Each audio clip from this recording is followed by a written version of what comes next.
They are not different. They are the same. The ruling class has done us a wonderful favor. I've had several engagements with the obedient crew. The only way Peter Obi wins is if he is APC change! In case you are meeting me for the first time, it's good to have you right here.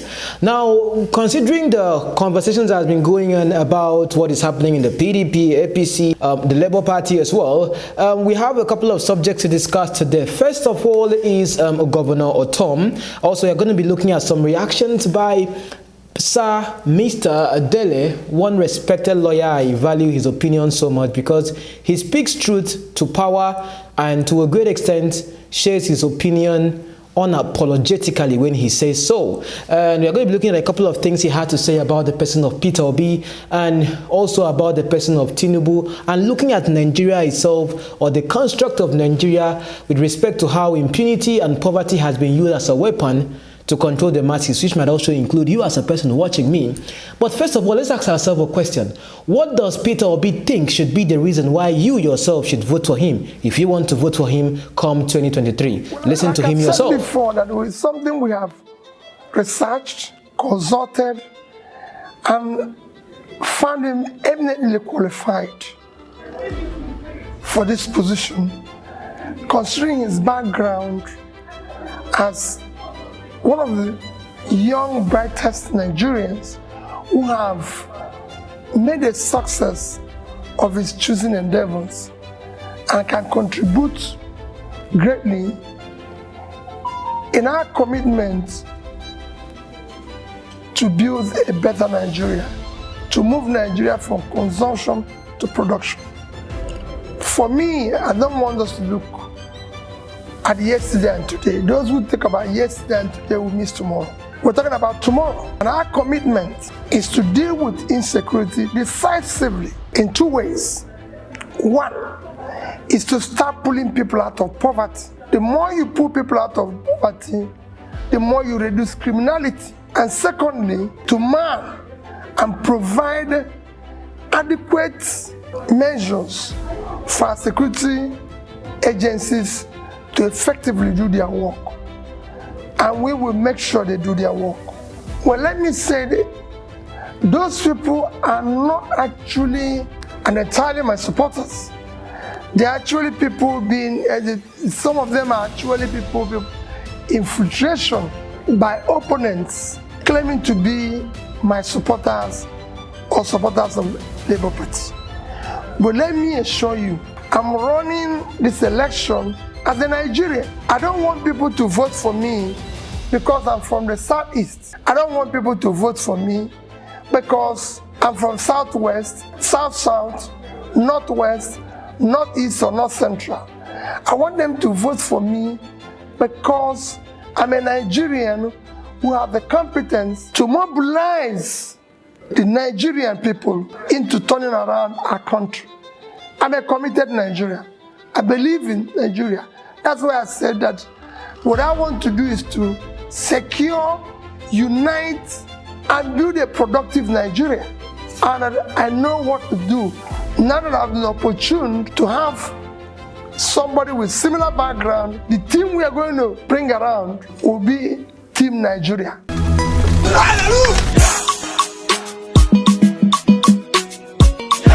The reason why I had to play this video from the horse's mouth is because some people, I don't know where you have known me from before, but of course you haven't met me before, so that's a good thing. Because some people knowing that, okay, maybe I'm from this particular tribe, they tend to see that, okay, George is maybe supporting Peter Obi because he's from here or something. Or would I say, if I get to sound in a way that, or I say some things that are not appealing to your ears, you'll be like, ah, this guy is a Tinubu fan. So if you're someone that is very obedient or very articulated or very batified in whatever way, and you know that you cannot take constructive criticism when facts are being spoken or truth is being spoken to power, I think this video is not for you. Stop watching right now and go. Now, firstly, I'm going to play you a video by Governor Otom where he's demanding for the release of Mazi Nnamdi Kanu. This is what he had to say. How do you cage Nnamdi Kanu? In fact, I want to call that Nnamdi Kanu should be released. A freedom fight agitator who said that, look, he wants liberation for his people. Why are you incarcerating him? Why are you not going to arrest Fulani men? Look at the blast in train blast in Abuja to Kaduna. Up to today, our people are still being kept by these bandits. Where are the security? Where is the president? Where is the security act to go out and rescue these people? Tell me what is happening. It is a shame. Tell me, 𝐼𝐻𝐻, they went after him in the southwest and were able to stop him. At least we're not hearing about 𝐼𝐻𝐻 again. Why can't they stop these Fulani men who are in this country and have made it impossible? They come to Benue, just in my local government, within the space of 40 people have been, more than 40 people. In another local government, over 20 people were, and then you want me to keep quiet. They want to intimidate us. I will never be intimidated. At least let me talk. If at the end nothing happens, and some of you are keeping quiet, keep quiet to your shame. But I want to say that the rest of Nigerians, you people are joking. I raised alarm in 2016 that these things were going to happen. What is it that I have not said? I have said it. If Nigerians want to get out of this, they should arise. Arise television, as your name implies. Arise and let us liberate ourselves. President Buhari and his That squad. was even quite revealing, I must say, because what he's saying actually does make sense. But the way DELE goes to even explain and talk about it even makes it make more sense. But first of all, what did our president have to say with regards to his legacy, as he's going to be leaving power or leaving power to who is going to be the next person to take over from him? Listen to what he had to say. Your administration achieved a lot since coming to power in 2015. A lot more can still be done. What are those things you'd like to see accomplished before you leave office? I hope the rest of Nigerians that are making trouble and so on will understand Nigeria's problem is for people to be productive in terms of producing the food we eat.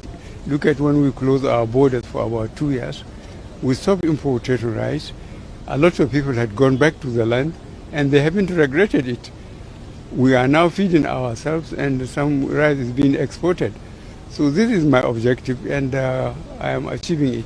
My only problem is that there are still people who really benefit from other people and stealing and so on. What message do you have for them? Well, I hope they will sit and reflect and make sure that they save their names and the names of their families.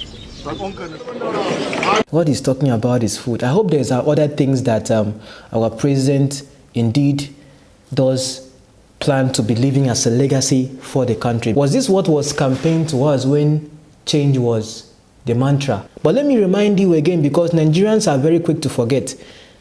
These were the promises that the APC had for Nigerians when they were coming for us. APC change!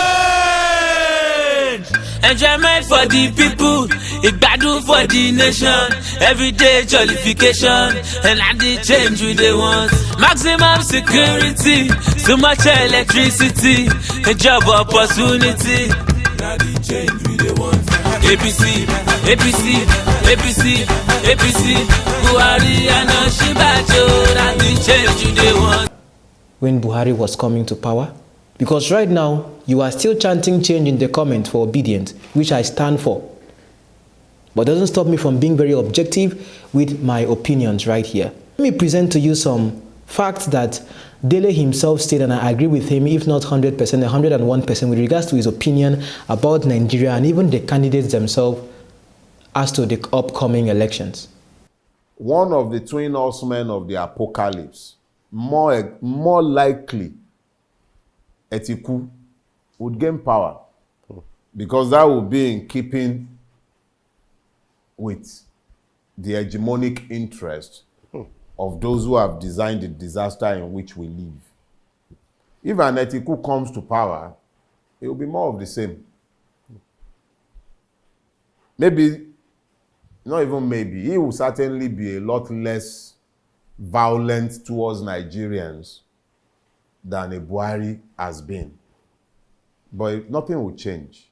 I believe in the inherent capacity of the Nigerian to understand the issues if they are explained to them. But we've tended to talk over their head. We've not offered them genuine choices. Mr. Peter Obi, for instance, is running away from alienating people so he cannot put his plan on the table. That failure to put the plan on the table makes it impossible to galvanize the movement he needs to galvanize. Today is the one they are all talking about because there is nothing to talk about on their side. They have no programs, nothing. The real candidates in this race, as far as I'm concerned, Peter Obi and 𝐲𝐨𝐴𝐻𝑜𝚲. As far as I'm concerned, those are the two candidates that I see in this race, with their relative strengths and weaknesses. But as far as I'm concerned as well, if we, who are the ones looking for change, are not clear about the kind of changes that we seek, it becomes impossible to embolden the candidates sufficiently to understand the direction in which they need to lead us. Nigeria is irreparably damaged under Buhari. You can only reimagine it and then sell the vision of that new Nigeria to Nigerians across the length and breadth of Nigeria. Not everybody would agree with that new vision. But I believe that sufficient numbers of Nigerians, particularly the youth. So when I tell you we have time, I know what I'm talking about. We have more than enough time. But if you are looking to lead people, you need to show them where you are leading them to. It's not sufficient to be talking from consumption to production. How? My disappointment is more with the people who would be willing to embrace the delusional lies of the possibility of anything changing or improving if either Tinubu or his twin brother Atiku or Atiku should become the president. They are actually twin horsemen of the apocalypse. They are not different. They are the same. The ruling class has done us a wonderful favor. They've produced one candidate.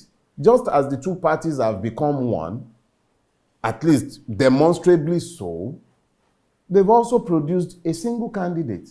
You can actually produce an identikit that fits both. Both are criminal in nature and intent. Both have public records of extreme avarice and stealing. Both are integrity challenged. The difference is that we don't know the true name, age, and parentage of one. The other one at least has a credible story as to his provenance in the public space. So what you are actually seeing, you are looking at two dogs. One is a mongrel, the other is an Alsatian, but they are both dogs. So it's not like they have presented us, the species is the same. So it is up to Nigerians to look beyond those two, because frankly speaking, you will notice that I haven't spent much time on Atiku, because there's really nothing to say about him. He has sufficiently introduced himself. Obasanjo has done a fantastic job of defining him, so we already know him. But Tinubu, because of his ownership of a lot of press levers, the purchase of the intellectual kaku makers, you find that he's not properly interrogated and people are dancing around the issues when they are talking about him because they've all fed from his table. Feeding from his table has meant that a lot of illusions have been allowed to travel undispelled for too long. So when you are dealing with Tinubu, you are dealing with the falsehood of stories of the success story that Lagos is. What success story, for heaven's sake?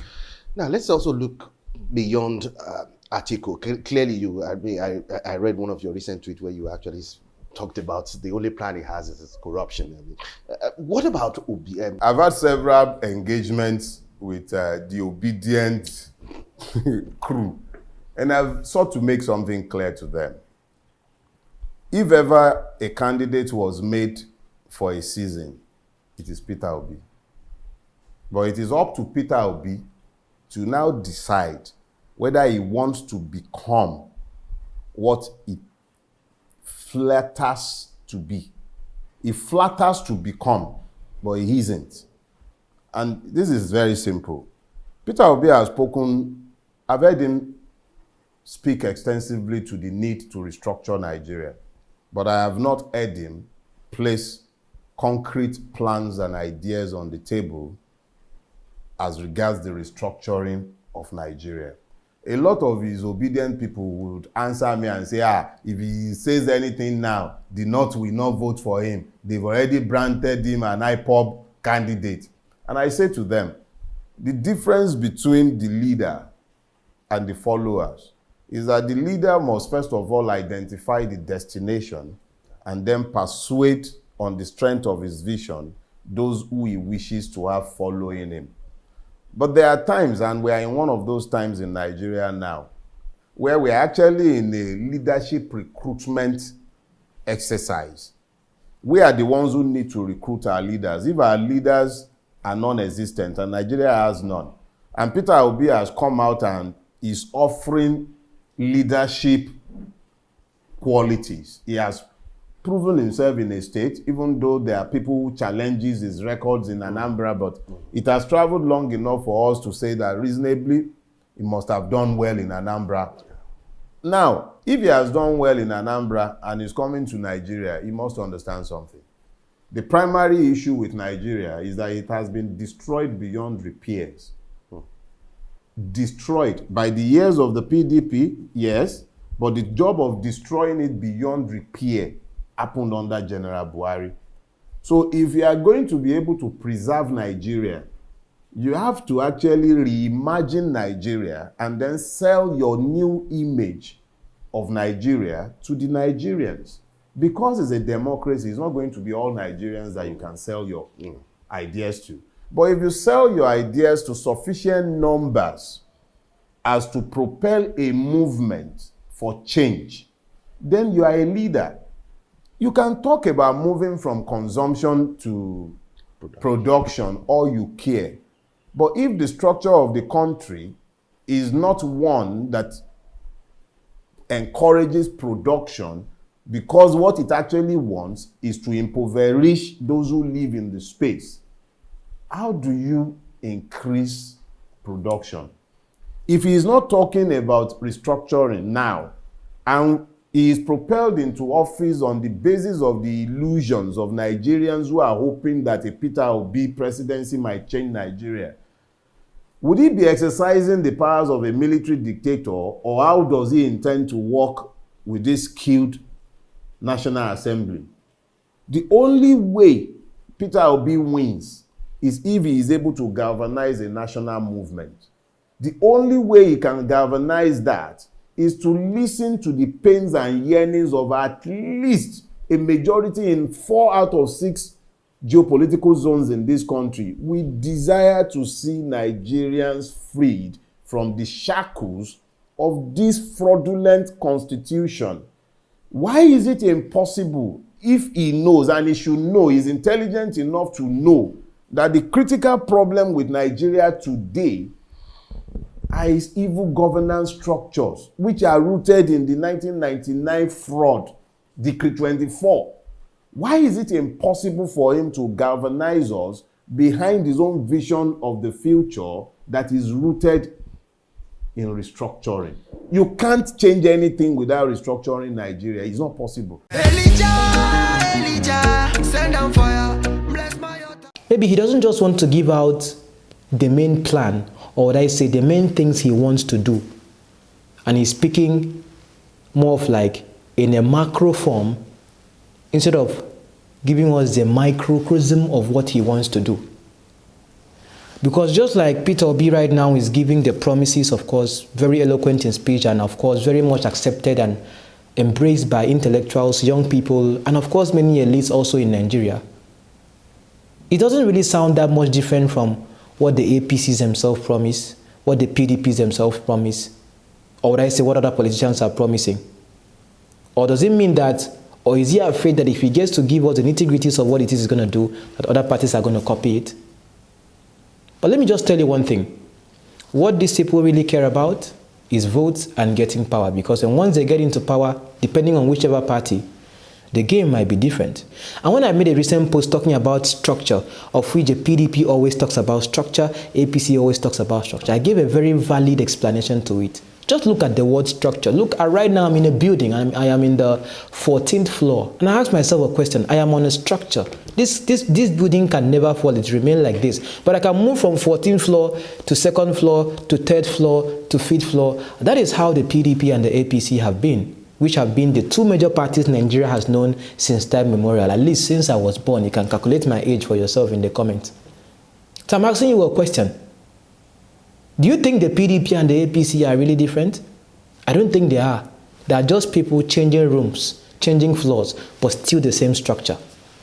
When the PDP talk about structure, that same structure, as we explain the understanding of it, let me remind you what DELE himself said. Nigeria's elections are run on structures, physical structures. What structure does Labour Party have? Part of the arguments that have been put forth against the candidature of Peter Obi and 𝐲𝐻𝐿 is the argument that they don't have the structure, so to speak. You see, the English language came to die in Nigeria. I've said this severally. What do they mean by structure? They mean the capacity to buy votes, the capacity to buy police, the capacity to buy INEC, the capacity to bring thugs. These are the structures to which they speak. And these are valid structures if you are playing the game by the rule of the game. I am of the opinion that if we don't change the game, we can't win. And that is why I keep saying that you have to galvanize a movement. Once you galvanize a movement for change, what then happens is that all these structures becomes useless because the people themselves are the structure. If democracy is meant to be built on citizenship, but there is voters' apathy to the point where you are just over 27 million people voting in the last presidential election out of a voting population of around 90 million, it meant that you had less than a third of the population participating. And that is with the voters' inflation, underage voting, and everything, particularly in the northern part of Nigeria. You still had only 27 million. So it then means that you have less than a third of the populace coming out to vote. But are you willing to become that structure for the Labour Party, even though we cannot deny the fact that Peter Obi himself was in the PDP? And if Peter Obi was running under the PDP today, he's going to defend the PDP to the core. Don't forget that the same Peter Obi ran with Atiku in the PDP. So it's all about a matter of interest. And Peter Obi had to leave there to go to the Labour Party. But of course, we haven't tested Labour Party before. The same way the amalgamation of parties had to make us try the APC, which we have seen right now for the past getting to 8 years. Do we want a 𝙬𝚘𝚐𝚞𝚝 for the APC? Or do you want to bring back the PDP, even right now with the whole crisis they're having internally? With a leader that was in the APC that also helped topple down PDP, coming to the PDP to also contest to become the president. And Nigerians are not able to see between lines. My advice for you right here on my platform is, don't be looking on the scale of religion, on the scale of tribe, like Peter Obi himself would say. Be looking at your candidate on the scale of what they have to offer and what you believe should be the vision for a better Nigeria you want to see tomorrow. If you are following structures that will never change, it will remain where it is, fixed, 𝙬𝚘𝚐𝚞𝚝. But you can move away from that structure, from that building, to a different structure entirely, where we can start to build something from foundation. And that foundation can be you, taking your PVC and making it work. I remain obedient, but it doesn't stop me from speaking the truth of what I see happening in the political sphere. Tell me what you think in the comments. My name remains 𝐵𝑒𝑎𝑙_George. You can follow me on Instagram, Twitter, anywhere. It doesn't stop me from appearing on your face anytime you stumble upon my video.